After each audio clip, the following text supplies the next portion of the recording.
आज के सेशन में जिक्र करेंगे दुनिया में उत्पन्न हो रही फर्टिलाइजर शॉर्टेज के बारे में। फर्टिलाइजर यानी वो व्यवस्था, वो उर्वरक जो आपके खाद्यान्न के उत्पादन को बढ़ाती है। अगर खाद्यान्न का उत्पादन प्रभावित हो रहा है तो समझ जाइए कि भोजन प्रभावित होगा, और जब भोजन प्रभावित होगा तो इसका मतलब है कि आपके लिए यह सेशन बहुत जरूरी होगा। आवश्यक है कि आप इस सेशन को ज्यादा से ज्यादा साथियों के साथ साझा करें। साहब क्यों कर रहे हैं आप इस चर्चा को? आज हम इसलिए कर रहे हैं कि जब आप आपात स्थिति में हो और उस समय कोई देश ऐसा फैसला कर ले जिससे उसकी नेगोशिएटिंग पावर बढ़ जाए तो खबर बड़ी बनती है। साथियों, रूस ने इस समय पर 1 महीने के लिए अपने यहां से नाइट्रोजन फर्टिलाइजर्स के एक्सपोर्ट पर बैन लगा दिया है। आप पूछेंगे नाइट्रोजन फर्टिलाइजर्स का स्ट्रेट ऑफ हॉर्मुज से क्या लेना देना है? हमें तो यही समझ नहीं आता, फर्टिलाइजर के लिए भी हमें वहां निर्भर क्यों रहना पड़ता है? ये बेसिक सवाल है। तो आज मैं आपको यह भी बताऊंगा कि फर्टिलाइजर क्रूड ऑयल से कैसे निर्भर करता है, कैसे डिपेंड करता है। क्रूड ऑयल का या गैस का फर्टिलाइजर प्रोडक्शन से क्या कनेक्शन है, और क्यों स्ट्रेट ऑफ हॉर्मुज को दुनिया के अंदर 33% खाद्यान्न के 33% फर्टिलाइजर्स के सप्लाई का केंद्र माना जा रहा है। क्यों यह माना जाता है? देखिए, दुनिया का भले ही 20% तेल स्ट्रेट ऑफ हॉर्मुज से आता हो, लेकिन अगर 33% वर्ल्ड का फर्टिलाइजर यहां से आ रहा है तो समझिए स्ट्रेट ऑफ हॉर्मुज तो बाधित है ही है। दूसरा सबसे बड़ा ऑप्शन वो था रशिया, वो अपनी तरफ से बैन लगाकर बैठ गया है कि मैं फर्टिलाइजर नहीं बेचूंगा। स्थितियां इसलिए ज्यादा जानना जरूरी है साथियों, क्योंकि सामने खड़ा है खरीफ का मौसम, और खरीफ की फसलों की बुवाई पूरे की पूरे नदर्न हेमिस्फीयर में लगभग इसी समय पर होने वाली है। इंडिया के साथ साथ पड़ने वाले जो कंट्रीज हैं लैटिट्यूड के ऊपर, उन सब के हालात एक जैसे होंगे, क्योंकि फसलों की बुवाई का लगभग एक सा समय है। और ऐसे में फसलों की बुवाई के समय नाइट्रोजन फर्टिलाइजर की सबसे ज्यादा जरूरत, और उस फर्टिलाइजर के ऊपर लग गया रशिया का बैन। स्ट्रेट ऑफ हॉर्मुज वैसे ही बंद, ऊपर से रशियन बैन। तो आप समझ कर देखिए कि जो 300 की यूरिया की बोरी है, अगर सरकार सब्सिडी ना दे और व्यवस्था ना दे तो सीधी सीधी 3000 रुपए में लैंड करे। हालात ये हैं। तो चलिए चर्चा करते हैं कि इस समय दुनिया के अंदर फूड क्राइसिस की चर्चा क्यों हो रही है। क्योंकि अल्टीमेटली अगर उर्वरक नहीं मिला तो आपकी फसलें पैदा नहीं हो पाएंगी, और फसलें पैदा नहीं हुई तो भोजन के संकट उत्पन्न होंगे। क्योंकि भारत समेत दुनिया के बहुत से देश ऐसे हैं जहां भले ही हमारी जीडीपी, विशेष रूप से भारत के केस में बात करें तो 16% जीडीपी हमारी एग्रीकल्चर से चलती है, लेकिन लगभग 46% भारत की आबादी सीधे रूप से कृषि से जुड़ी हुई है। तो ऐसे में आप विचार करके देखें कि ये कितनी भयानक सिचुएशन बनने जा रही है।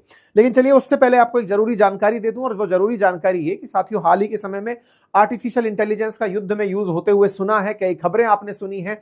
हाल ही में एंथ्रोपिक का क्लॉड का इस्तेमाल ईरान की स्ट्राइक में भी हुआ, ऐसा सुना था। उसी क्लॉड के बारे में इस रविवार आपको हम अपने फ्री वेबिनार में सिखाने जा रहे हैं। अगर आप भी चाहते हैं फ्री वेबिनार ज्वाइन करना तो लिंक कमेंट बॉक्स में पिन किया हुआ है। आगे बढ़े साथियों, चर्चा है दुनिया के अंदर उत्पन्न हो रहे फर्टिलाइजर संकट की। क्योंकि फर्टिलाइजर संकट की जब बात हो तो सबसे ज्यादा जरूरी यह है समझना कि आफ्टर ऑल फर्टिलाइजर जरूरी होता कहां है, उर्वरक का काम क्या है। तो जैसा मैंने कहा कि साहब ये उत्पादन बढ़ाता है। हमारे देश के अंदर और दुनिया भर के अंदर प्रमुखता से 3 ऐसे कंपोनेंट हैं जिन्हें फसल के उत्पादन में यूज में लिया जाता है: नाइट्रोजन, फास्फोरस और पोटेशियम। अब इन एलिमेंट्स को डायरेक्ट पीरियोडिक टेबल से निकालकर तो पौधे को खिला नहीं दिया जाता है, तो ये अपने किसी ना किसी कंपाउंड फॉर्म में आपको कंज्यूम करने लेने की। साहब शॉर्टेज आ कैसे रहा है, अब जरा ये भी बता दो। तो साहब अब आ कैसे रहा है ना, उसको मैं आपके सामने एक एक करके रखता चलता हूं। देखो कहानी क्या है ना, स्ट्रेट ऑफ हॉर्मुज आपके सामने बाधित हो गया, ये समझ में आया। तो यहीं से ये पॉइंट निकल कर आया कि 33% स्ट्रेट ऑफ हॉर्मुज के बाधित होने से 33% जो सप्लाई है फर्टिलाइजर की, ग्लोबल सप्लाई, वो बाधित हो गई। ये रहा स्ट्रेट ऑफ हॉर्मुज। इन देशों से चलकर जो माल आता था वो 33% यहां से बाधित हो गया। एक शिपिंग कंपनी है जिसका नाम है सिग्नल ग्रुप, उसका कहना है कि 20% जो फर्टिलाइजर है ना वो यहां से आता है। दुनिया का 46% यूरिया इस जगह से निकल कर आता है। कतर की जो फर्टिलाइजर कंपनी है वो अकेले दुनिया में यूरिया का 14% सप्लाई करती है। अब आप इससे अंदाजा लगाकर देख लो। कैपलर का मानना है कि अगर ये स्टेट बंद रहती है ना तो 1/3 सप्लाई बाधित हो जाएगी स्टेट ऑफ हॉर्मुज के बंद होने से। मतलब रीजन के अंदर अगर स्टेट ऑफ हॉर्मुज का फर्टिलाइजर में योगदान देखा जाए तो वर्ल्ड के अंदर ग्लोबल फर्टिलाइजर में 33% अकेला strait of Hormuz, phosphate fertiliser में 20% अकेला स्टेट ऑफ हॉर्मुज, और अगर रीजनल सप्लाई की बात करें यूरिया की तो 46% अकेला यूरिया ग्लोबल सप्लाई ये करता है। सल्फर, क्योंकि जो डीएपी जैसी खाद बनाने में, सल्फर का शुद्धिकरण में फास्फोरस के यूज होता है, वो 45% सप्लाई यहां से, नाइट्रोजन फर्टिलाइजर 38%, क्योंकि अमोनियम नाइट्रेट भी यहां से आ रहा है, फॉस्फेट फर्टिलाइजर 38%। तो अब आप सोचकर देखिए, अब तक तो हम तेल और एलपीजी समझ रहे थे, लेकिन खेतों में डलने के लिए जो फर्टिलाइजर चाहिए हमारा देश तो पहले ही इंपोर्ट करता है। अब सवाल बनता है कि सर दुनिया की स्थिति है क्या इसके अंदर? तो आइए मैं आपके सामने एक फैक्ट बताता हूं, लेकिन उससे पहले आप इस खबर को पढ़िए। चाइना ने, अरे भैया रुको, कहां गया ये हमारा स्विचर, थोड़ा सा तेज भाग गया। हाँ भाई, चाइना ने 19 मार्च की खबर उठाकर देखो, इसने फर्टिलाइजर एक्सपोर्ट को रोक दिया कि मैं फर्टिलाइजर नहीं बेचूंगा। देखो, एक तरफ तो आपको मैंने अभी क्या बताया कि मिडिल ईस्ट के अंदर हालात खराब है, और इधर क्या कह रहा है चाइना, मैं नहीं बेचूंगा 19 मार्च को। यहां पर अभी ये जो खबर देख रहे हैं, रशिया ने हॉल्ट कर दिया कब? 24 मार्च को। 24 मार्च को रशिया, 19 मार्च को चाइना, दोनों ने बंद कर दिया, और इससे पहले 3 हफ्ते से स्ट्रेट ऑफ हॉर्मुज बंद पड़ी है। आप समझ रहे हैं क्या हाल चल रहे हैं दुनिया में? जहां का सप्लाई आ रहा है वो बाधित हो रहा है। अब इससे आप अंदाजा लगाइए कि दुनिया में और विशेष रूप से हमें यूरिया की कितनी जरूरत है, हम उसको समझने की आवश्यकता को महसूस करते हैं। तो मैंने नाइट्रोजन क्या होता है ये बता दिया, और फार्मर्स के लिए फर्टिलाइजर क्यों जरूरी है, अब इसको समझने के नाम पर मैं आपको एक सीधा एक ओवरऑल स्लाइड पर लेकर चलता हूं, इसको समझिए। देखिए, दुनिया में सबसे ज्यादा यूरिया कौन बनाता है? तो आंसर है चाइना, और नंबर 2 पर आता है भारत। बोले तो बहुत अच्छी बात है, फिर तो हमें डिपेंडेंट रहना ही नहीं चाहिए। बहुत सही कह रहे हो, लेकिन हम सबसे ज्यादा यूरिया प्रोड्यूस करते हैं दूसरे नंबर पर, लेकिन सबसे ज्यादा कंज्यूम करने वालों में भी हम सबसे ऊपर आते हैं। सेकंड नंबर पर भारत ही आता है कंज्यूम करने में। चाइना जितना पैदा कर रहा है उतना कंज्यूम भी कर जा रहा है, लेकिन भारत को इस चलते यूरिया मंगाना पड़ता है, और भारत सबसे ज्यादा यूरिया मंगाने वाले देशों में है। चाइना जितना प्रोड्यूस कर रहा है, कंज्यूम कर जा रहा है, 31% वर्ल्ड का पैदा करता है, 28 से 30% कंज्यूम करता है, तो भी 3% वर्ल्ड की कुल मात्रा का बेचने की स्थिति में होता है। तो यह तो हो गया आत्मनिर्भर। भारत की स्थिति क्या है? भारत 32 से 34 मैट्रिक टन प्रोड्यूस करता है, लेकिन सेकंड हाईएस्ट कंज्यूम कर जाता है। ऐसे में भारत की निर्भरता इंपोर्ट पर ज्यादा हो जाती है, इसीलिए 8 से 10 metric ton per year Bharat को इंपोर्ट करना पड़ता है। 140 करोड़ की आबादी के भरण पोषण के लिए यूरिया इंपोर्ट करना पड़ता है। तो इंपोर्ट में भारत का नंबर आ गया। यूरिया फिर बेचता कौन है? बेचने में सबसे ऊपर है रशिया, जिसकी क्या खबर पढ़ाई मैंने आपको, उसने एक्सपोर्ट रोक दिया है। उसने कहा सॉरी अभी नहीं बेचेंगे। क्यों? बोले हमारे यहां फसल बेचनी है। नंबर दूसरे पर सऊदी अरेबिया, क्यों नहीं बेच पाएगा? रास्ता रुक गया। इजिप्ट बचा एक, इधर बचा कतर। कतर में क्या हुआ? बम पटाखे आप ही ने फुटते देखे, बंद हो गया सारा काम।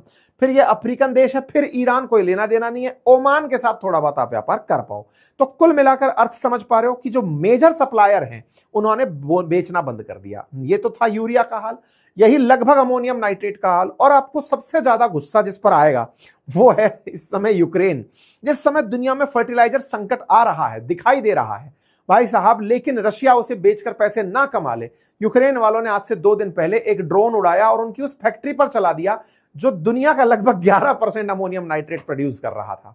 वो फैक्ट्री ब्लास्ट हुई, जिसके वजह से अब मई तक वो फैक्ट्री सही नहीं हो पाएगी। तो अमोनियम नाइट्रेट इस पैदावार के सीजन में रशिया बेच नहीं पाएगा। ये कारनामा कौन करने में कामयाब हुआ? तो यूक्रेन वाले करने में कामयाब हुए। मतलब दुनिया में जिसको जितना ज्यादा रोकना है ना, दुनिया को तंग करना है, तो भाई साहब रशिया ने इस चलते अनाउंस कर दिया कि मैं अपने तरफ से अभी बेच नहीं पाऊंगा। फर्टिलाइजर प्लांट पर ड्रोन का हमला हुआ, जिसके चलते मई तक के लिए यह बंद कर दिया गया। ये 17 मार्च की खबर है। मतलब समझ कर देखिए कि दुनिया को जहां जरूरत थी फर्टिलाइजर की, वहां पर प्लांट पर हमला करके उसको बंद करा दिया। चलो भाई खत्म। फास्फोरस की बात करें तो यही सेम कहानी जो मैंने नाइट्रोजन की बताई। मैंने आपको बताया कि अमोनियम मतलब फास्फेट यूज किया जा रहा है, तो फास्फेट यूज किया जा रहा है, डीएपी यूज किया जा रहा है, डाई अमोनियम फास्फेट। तो अमोनिया का तो NH4 फिर से हाइड्रोजन, फिर से नेचुरल गैस, वो सारा की सारा डिपेंडेंसी यहां पर निकल कर आ गई। तो एक प्रकार से आप इससे भी समझ जाइए कि वैश्विक उत्पादन में फास्फोरस के लिए भी भारत दुनिया का दूसरा सबसे बड़ा उपभोक्ता है और तीसरा सबसे बड़ा उत्पादक है। मतलब हम बना करके भी अपनी आवश्यकता पूर्ति नहीं कर पा रहे हैं। फिर बड़ा सवाल, तो क्या भारत सरकार इस बात पर कोई कदम नहीं उठाती? क्या भारत ने कभी उत्पादन को बढ़ाने में प्रयास नहीं किए? क्या किए? 2023-24 में हमारा कुल फर्टिलाइजर उत्पादन 503 लाख मैट्रिक टन रहा, जो कि हमारे यहां पर जो मतलब रिकॉर्ड वृद्धि की तरह से देखा गया। लेकिन हमारा कंजप्शन जो है ना वो 655 मैट्रिक टन पहुंच गया। ऐसे में हमारे पास उपयोग करने के लिए इंपोर्ट पर हमें निर्भर होना पड़ा, क्योंकि हमारी आवश्यकता की पूर्ति के लिए हमें फाइनली मतलब खूब बनाने के बाद भी बीते 10 सालों में भारत ने कम से कम 5 बड़े यूरिया के प्लांट लगाए हैं। भारत ने बहुत ज्यादा उस तरफ कदम बढ़ाए हैं, लेकिन पूरी तरह अभी भी आत्मनिर्भर हम नहीं हो पाए, क्योंकि फर्टिलाइजर का यूज भी बहुत ज्यादा इन दिनों होने लगा। इसके साथ साथ पोटेशियम की बात की जाए तो सबसे सेफ हालात में फिलहाल यही है, तो इसके बारे में ज्यादा चर्चा मैं करूंगा नहीं, क्योंकि इसके ऊपर अभी निर्यात और आयात में कहीं कोई खास दिक्कत देखने को नहीं मिल रही है। ठीक है साहब। असर किस पर पड़ेगा? तो सबसे प्रमुख फसलों में असर पड़ने वाला है खरीफ पर। रबी तो अभी कटाई की स्थिति पर चल रही है, हमारे खुद के खेतों में अब मतलब गेहूं और सरसों कट के आ चुकी है। तो कुल मिलाकर के स्थितियां जो बिगड़ने वाली हैं, वो लगता है कि आने वाले समय में खरीफ की फसलों पर आपको उसकी स्थितियां देखने को मिलेंगी। अगर खरीफ की फसलों की बात की जाए तो भाई साहब, भारत में जैसे चावल, गेहूं, दाल, फल है, इनका प्रमुख उत्पादन हो रहा है, और अगर वो बाधित होता है तो पूरी तरह से हमारी जीडीपी में जहां 16% तक योगदान कृषि का है, जहां 46% आबादी की आजीविका कृषि पर है, वो सीधी सीधी प्रभावित होती दिखती है। भारत 2014-15 में जहां 385 लाख मैट्रिक टन उर्वरक उत्पादित करता था, वो 23-24 में 503.35 लाख मैट्रिक टन उर्वरक उत्पादन करने लगा। इसमें हमने सबसे ज्यादा हिस्सेदारी फिलहाल निजी क्षेत्रों की बढ़ते हुए देखी, लेकिन उसके बावजूद भी हमारी आवश्यकता पूरी होना अभी बाकी है। भारत को जितना उत्पादन कर रहा है उसके अलावा भी मंगाना पड़ रहा है। 177 लाख टन भारत को फर्टिलाइजर बीते साल हमको इंपोर्ट करना पड़ा था। ठीक है। भारत अपने यहां पर यूरिया में 87% तक आत्मनिर्भर है, और एनपीके के अंदर हम बात करें डीएपी की, तो यहां पर सिर्फ 40% ही हमारी आत्मनिर्भरता है। पोटाश में हम 100% आयात पर निर्भर करते हैं। ठीक है साहब। तो ये वो फसलें हैं जो आपके नाइट्रोजन की वजह से प्रभावित होती हुई दिखेंगी।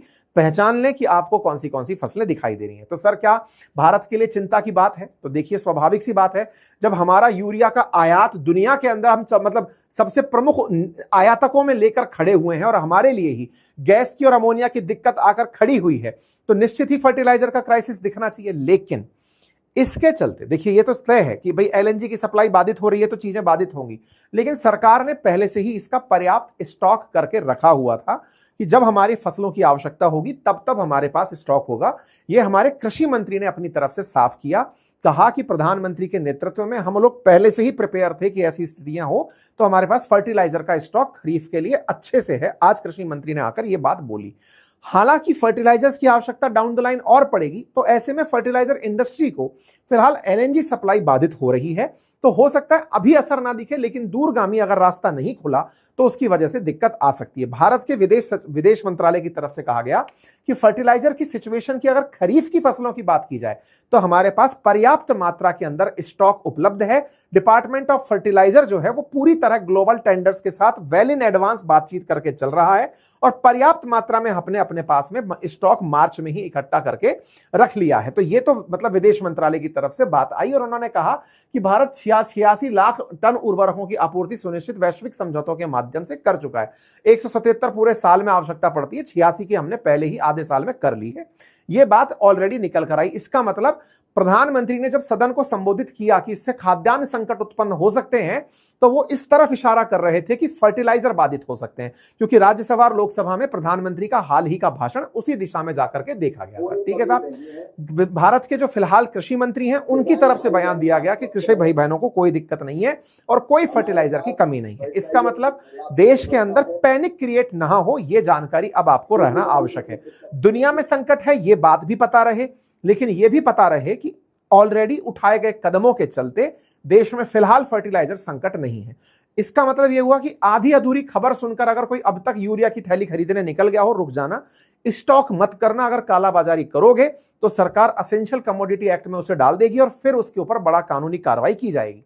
ऐसे में जरूरी है पैनिक ना क्रिएट करें। और रही बात इसकी कि फर्टिलाइजर का उपयोग अगर राशनिंग से हो, लोग इस तरह की समझ से करें कि हमारी जरूरत कितनी है उसके हिसाब से, क्योंकि देश की कई रिपोर्ट्स ये भी बताती हैं कि हमारे कृषि में फर्टिलाइजर्स का उपयोग आवश्यकता से अधिक किया जाता है। इसीलिए मृदा परीक्षण, सॉइल टेस्ट प्रधानमंत्री के द्वारा शुरू किया गया था। राष्ट्रीय मृदा परीक्षण टेस्ट के माध्यम से आवश्यक है कि आप भी अपनी जमीन का प्रॉपर टाइम से अपनी आवश्यकता पहचाने की जमीन को वाकई में कितनी जरूरत है और उसी के हिसाब से उत्पादन में विश्वास रखें।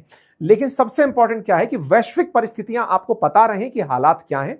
ये आपके सामने जरूरी है। ठीक है, तो कुल मिलाकर अभी करना क्या है, आपको इंतजार करना है और पूरे हालात सामान्य हो जाएं, इसके इंतजार में आप और हमें।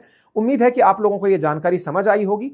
तो ये किसी प्रकार का आपके अंदर भ्रम फैलाने की स्थिति के लिए नहीं है। विश्वास रखिए और पूरे देश के साथ संयुक्त रूप से आगे बढ़िए। ठीक है, फिलहाल के लिए इतना ही। जानकारी अपने सभी साथियों के साथ अवश्य साझा करें, अपनी राय कमेंट बॉक्स में रखें। और हाँ, यदि आप चाहते हैं आर्टिफिशियल इंटेलिजेंस के नए अपडेट्स जानना, क्लाउड के बारे में जानना, तो जाइए वेबिनार का लिंक कमेंट बॉक्स में जाके ज्वाइन कर लीजिए। व्हाट्सएप कम्युनिटी वहां बनाई हुई है, ज्वाइन कर लीजिए। धन्यवाद।